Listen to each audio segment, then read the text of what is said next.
Kingdom cinema announce అయిన దగ్గర నుంచి విజయ్ దేవరకొండను తన ట్వీట్స్ తో చేరప్ చేస్తూ వస్తున్న రష్మిక మందన దాన్ని స్టిల్ కంటిన్యూ చేస్తోంది. కింగ్డమ్ సినిమా రిలీజ్ అయి హిట్ టాక్ తెచ్చుకున్న వేళ మరోసారి రష్మిక తన విజయ్ గురించి కాస్త ఎమోషనల్ గా ట్వీట్ చేశారు. ఈసారి మనం కొట్టినమంటూ క్యాపిటల్ లెటర్స్ తో ఫైర్ ఎమోజీతో తన ట్వీట్ లో మెన్షన్ చేశారు. ఈ తాజా ట్వీట్ తో ఇప్పుడు నెట్టింట ట్రెండ్ అవుతున్నారు ఈ బ్యూటీ.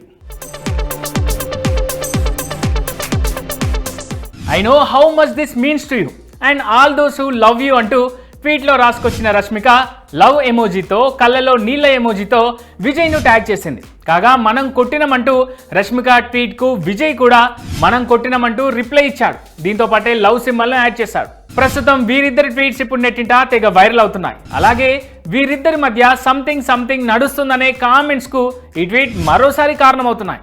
ఇక ఈ విషయం కాస్త పక్కకు పెడితే రీసెంట్ గా రిలీజ్ అయిన కింగ్డమ్ మూవీపై సెలబ్రిటీలందరూ ప్రశంసల వర్షం కురిపిస్తున్నారు.